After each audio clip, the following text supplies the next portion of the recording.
Hey everybody, how's it going? It's first thing in the morning. I woke up this morning and I was in the mood to work on something vintage. Now, those of you that have been around, you've seen this saw on the channel before. This is a vintage, like I believe early 60s Mcculloch 171. Um, just super cool. I've played with this on the channel before, but I've never successfully, I've had it running, but I've never had it run well. On a live stream about a year ago, I tried to get this thing running and it was spitting gas out of the carburetor. Now, this carburetor was one my buddy gave to me. Buckin sent this to me in the mail, and I never looked at it. I just kind of threw it together and wasn't sure what the deal was with it. Well, in today's video, let's see if we can get this thing running. I want to show you guys something cool that I have that may be able to fix this, but let's get right in here and get this saw running. I'm in a mood. And when I'm in a mood for old saws, I pull one off the shelf and work on it. I'll bring you guys in and let's get this thing going.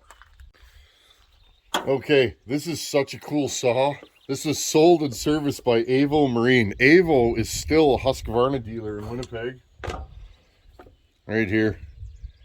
Portage and Ruby. Pretty cool. They're on Barrie or Ferry now. I can't remember. I get those two confused. I think it's Barrie Street. There's a still dealer on Ferry. They're a block away from each other. Okay, let's pull this down. This is a Tillotson HL carburetor. I don't think there's any fuel left in this saw. Let's have a look-see. No, she's dry. Now, if you guys can remember, it's been a while. I get like this. I'll work on a saw for a bit, and then I put it down, and then I work on it for a bit. That's just the way it is. These old saws, basically everything I work on is a basket case, not running, etc., etc. And this stuff takes a lot of time. I understand why a lot of shops, especially porting shops, if your saw's not running well, when they get it, they're not going to work on it. And the main thing is, these things take a lot of time. You know, if I was running a workshop and I was going to bill by the hour for this thing, you know, it would get pretty costly for the customer. So, but again, I'm just a guy hanging out, working on my tailgate today or working in my shop. Okay, there's two 7/16 bolts. I'm just going to grab a few more tools so I can get this thing apart. Okay, got my scrunch. Okay, pull this carburetor. Maybe I'll move you guys in even closer here. We're working on the back of the old 6.5 turbo diesel. There, that should. Okay, slide this up. Now, the fuel line on this is slightly kinked. There you go. It's a piece of Tygon that I put in there. Hope you guys can see down into there, right here. Okay, slide this up.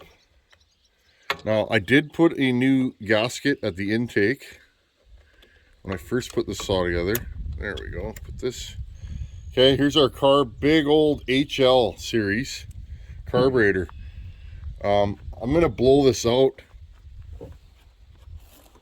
I bought this saw because I thought it was super cool. The guy that had it was like a rockabilly kind of guy, local guy, drives old trucks, just my kind of fella. It was actually, the funnest part about getting this saw was the guy that owned it. Just a cool guy. He had a collection of old trucks and stuff. And if you guys remember, we drove to Brandon, Manitoba and went and got it. Okay, so here's your HL carb. It's a big carb, but if you look, the Venturi's not super large on it. You'll see these a lot on vintage power saws. Okay, I'm going to blow this out off camera, and then we'll be ready to work on the carb. Okay, I got her all blown out. Now, let's work on this carburetor. Now, if you guys are going to be working on vintage power saws like this, first thing to check, make sure you have spark. Most times for me, when I grab an old saw like this, I have no spark. That seems to be just the way it's been for me, and it is what it is. And I'm just going to put this carb down on a piece of paper towel. Okay, so this is our HL carb. I'm going to pull these fasteners. Actually, no, I'll leave those fasteners on. We should be okay like this. Okay, Here, we'll put some wrenches down to hold this. Little breezy here today. Okay, now friends, check this out. I don't think I've ever done a video on this. Friends, I bought out the remaining stock from a Pioneer dealer, local, from a buddy of mine. And I bought all the remaining stock. I should maybe do a video on it. It's actually cool stuff. These are all the parts trays from that Pioneer dealer. Like, there's gaskets, and here's a case gasket that's all rolled up.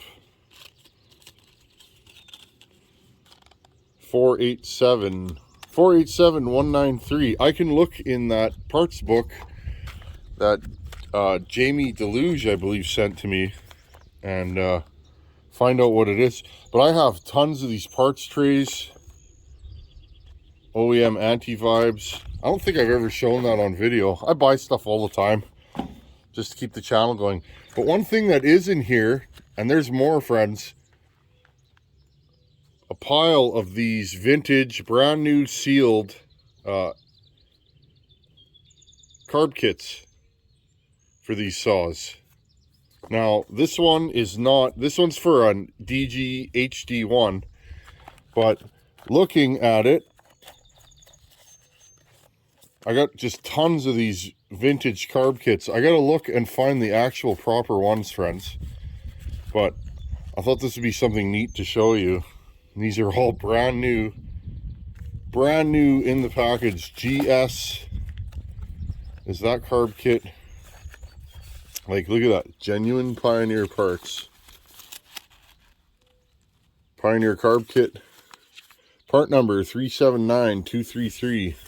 I love this kind of stuff. Inlet needle, seat and gasket, original Tillotson. This stuff's been in these packages since the 60s, 70s, and 80s. So anyhow, I'm going to dig through here and see if I can find a carb kit for this HL carburetor. Okay, I moved you guys over. The sun's coming from this way. I want you guys to be able to see. Okay, so a couple things. There's O-rings behind your needles in this carb, and yes, I'm going to use a scrunch to take this apart. I use scrunches for everything. People laugh about that, but hey, they work. And they're always in my truck. When I used to ride a chopper, my first Harley was a 76 Ironhead Sportster in a rigid Paco frame. It had like 42 degrees of rake. It was just, it was like out like this. The forks used to do this. What I used to do is, if I was doing a repair at home, okay, I would try and put all those tools, I would do the repair with whatever tools I could carry, so that if I broke down on the side of the road, and it happened quite a bit with that thing, I would have the same tools that I already did the repair with, if that makes sense. Okay, underneath here, this is your, this is a fuel filter. Okay, taking this apart carefully.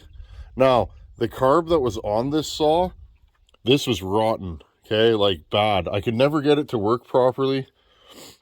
Let's see if I can find a little tray for these screws.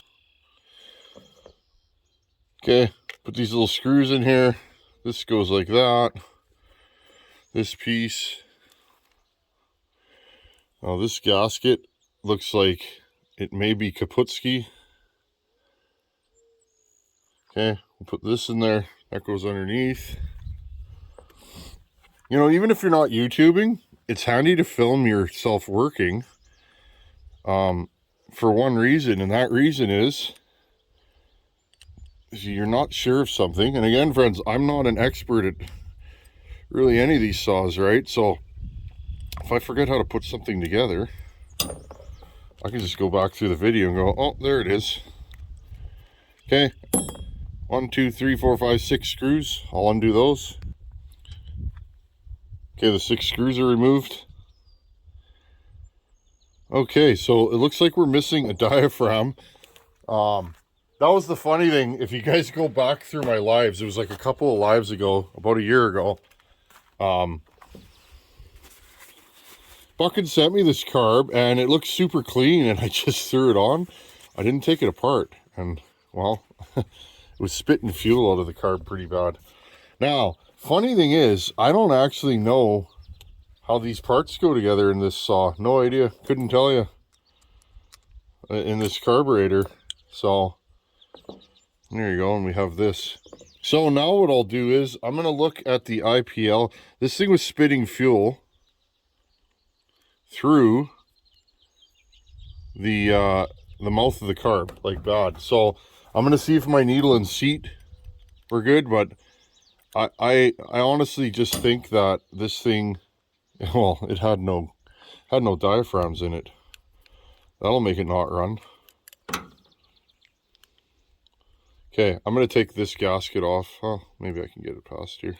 I have many of these gaskets, but I don't like to waste anything or wreck anything. Okay, there's your needle and seat.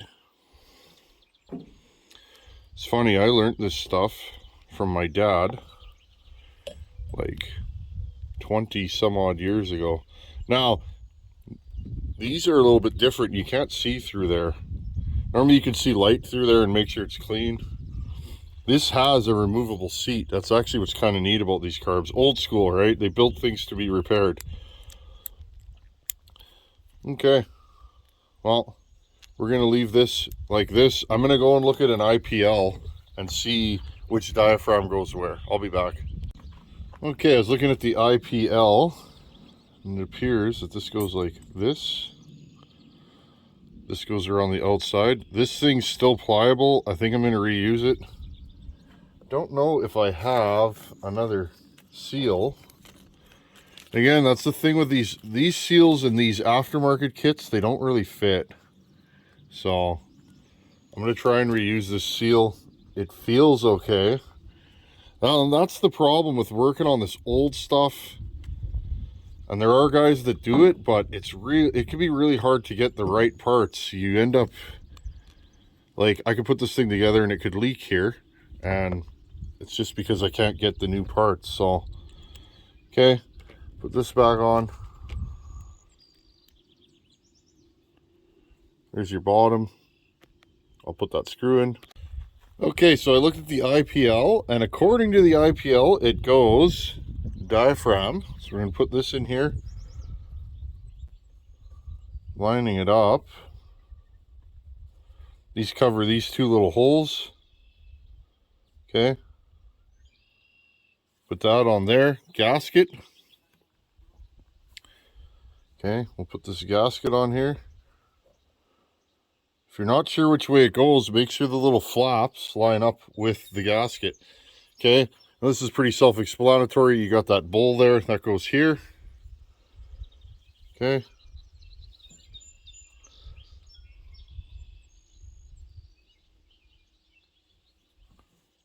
This is fun. This is the stuff. I don't know, I like doing this kind of stuff. Okay, and then this one goes up, apparently. And again, all the holes line up. And then this goes like this. There you go. And then put it back on the carb. Now what I'm going to do is I'm going to put a couple of screws through here just to keep this thing centered. Modern carbs have little tabs on them that keep everything lined up. Okay, there you go. Okay, put the needle back in. Screw. Usually the way to do this is there's a little nub there.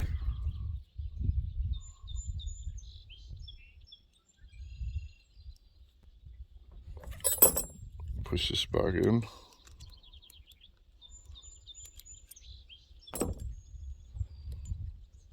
Okay, let me get this started. Hope you guys can see this. There we go. And if it's in the right spot, you'll have spring tension, which I do, on my metering lever. Okay. Now remember, the carb goes this way and the fuel inlet is like this. So if I do this properly, it should line right up. And there you have it, okay? Put all 6 screws down. 1, 2, 3, 4, 5, 6. And then we'll throw this thing back on. See if we can get this saw running. I'm excited. Okay, I got you guys out of the sun. It's getting hot. I got the carburetor back on. I prime with a little syringe. And I know you guys are going to ask, 45 to 1 is what is in this saw right now. Okay, prime it. Now this saw has a manual choke that you must hold. So, another thing, these recoils are known to break.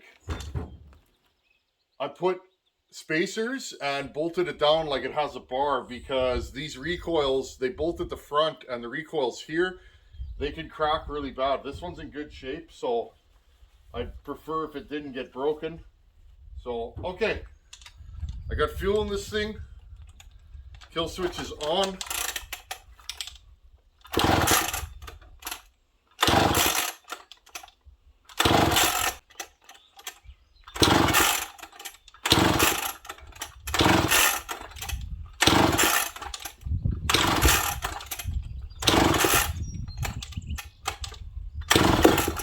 Oh, there we go. Take the choke off.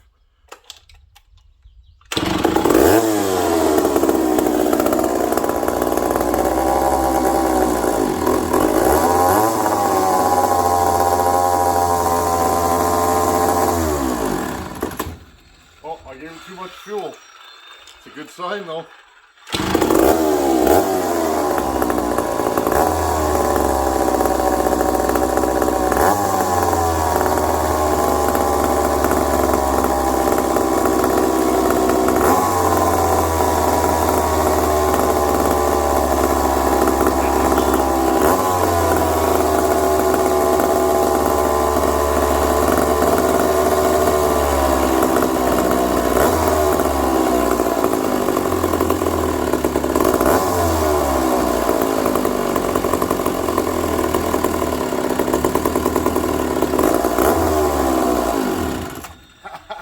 We did it. Took me 1.5 years, but I got this thing running. I'm gonna bring you guys in.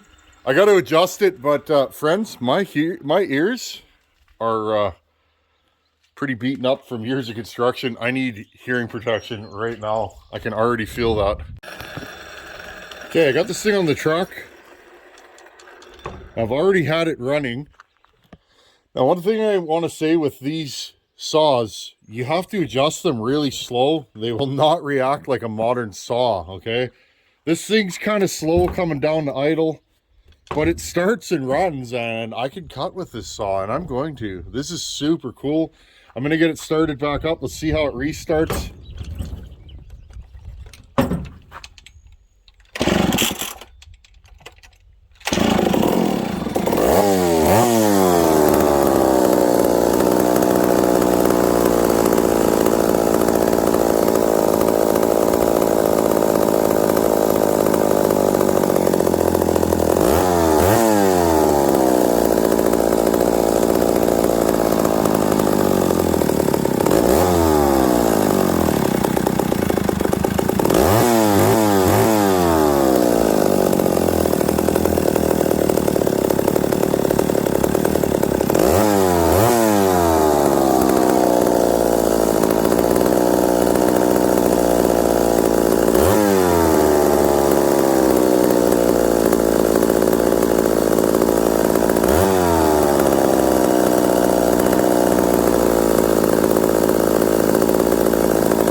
Okay, friends, well, it runs. Now, I hope you guys could see I'm like just barely turning the screws. And then I'll give it some throttle a couple times and let it settle down. I've learned this, and Bucket taught me this. This is what's great about having friends all over the world, is friends that know things that you don't know. These old carburetors, they don't tune like a modern carb, okay? Like if you put your screw in, or your screwdriver in the low jet and you just barely move it, that will adjust it quite a bit. Now another thing, this thing's spitting back through the carb. It's almost loading up. We may have reeds, and remember friends, this saw has been sitting for years and years.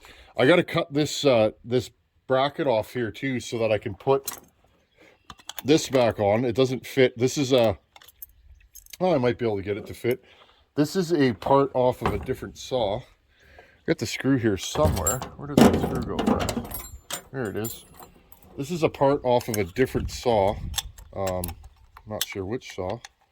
Yeah, I don't think that's gonna work. No. So yeah, I will have to cut this off, and then we can put this on. I am so happy right now. This thing runs like a Swiss watch. Restarting, it's okay. I don't expect this thing to run like a new saw. I just want to run it.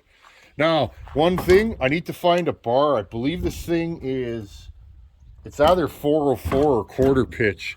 I have a bar for it, but that bar needs some love, so I do not have a Mcculloch bar for this.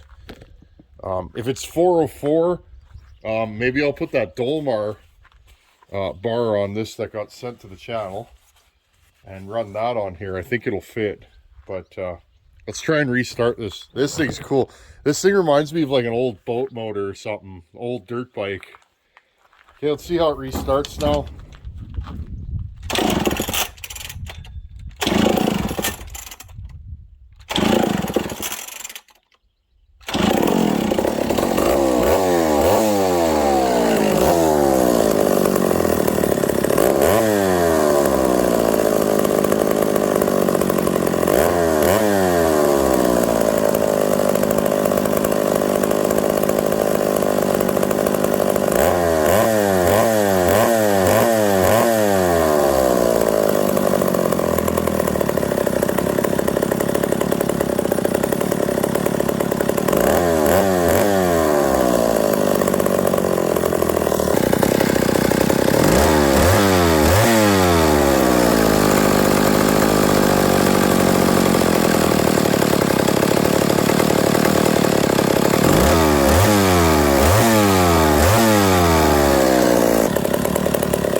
I love it.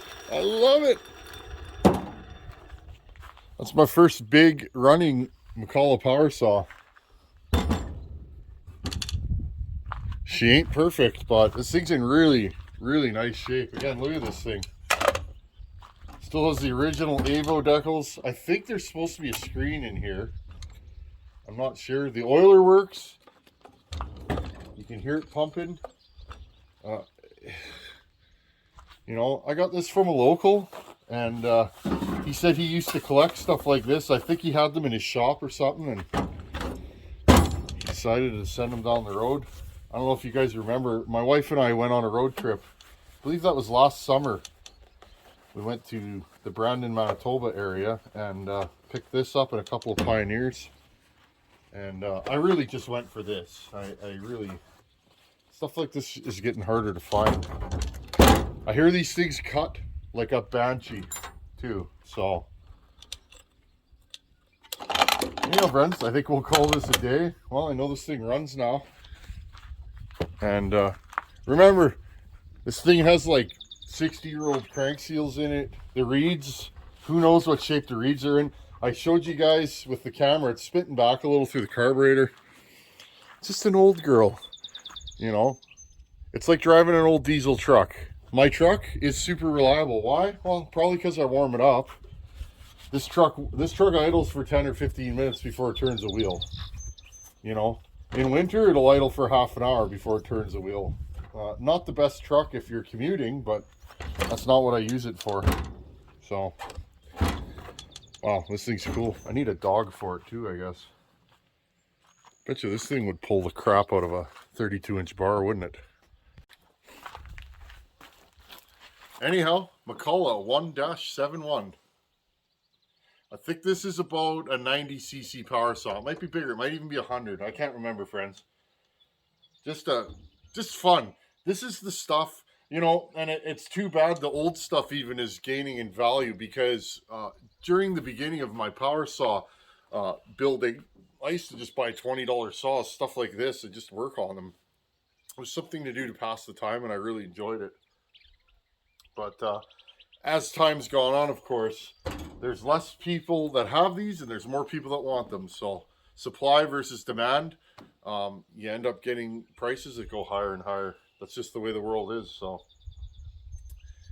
anyhow, friends, I'm super happy. 171 runs. Pretty incredible.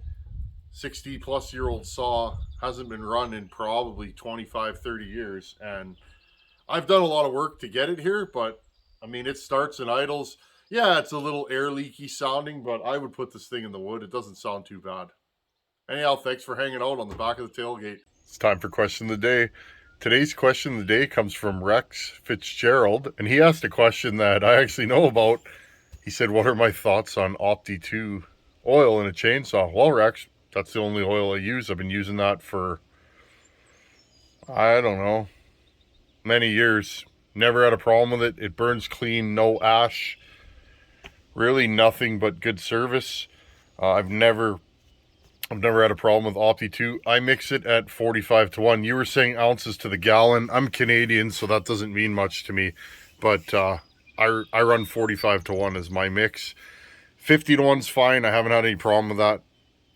If you start going to 40, 32-1, 32-1 especially, I find it gets a little dirty. I don't think that oil is happy at 32-1. But anyhow, Opti 2 is my favorite oil, and that's all I run in every saw that I own. Opti 2, and up here, most of our gas has ethanol. There's a few stations that sell 91 ethanol-free pump gas, so I run that, and never had any problems.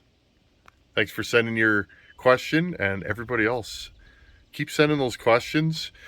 Please label it question of the day or chainsaw question. That way I can find it in the pile of emails. I'd appreciate that. Thanks for watching. Take her easy. Later.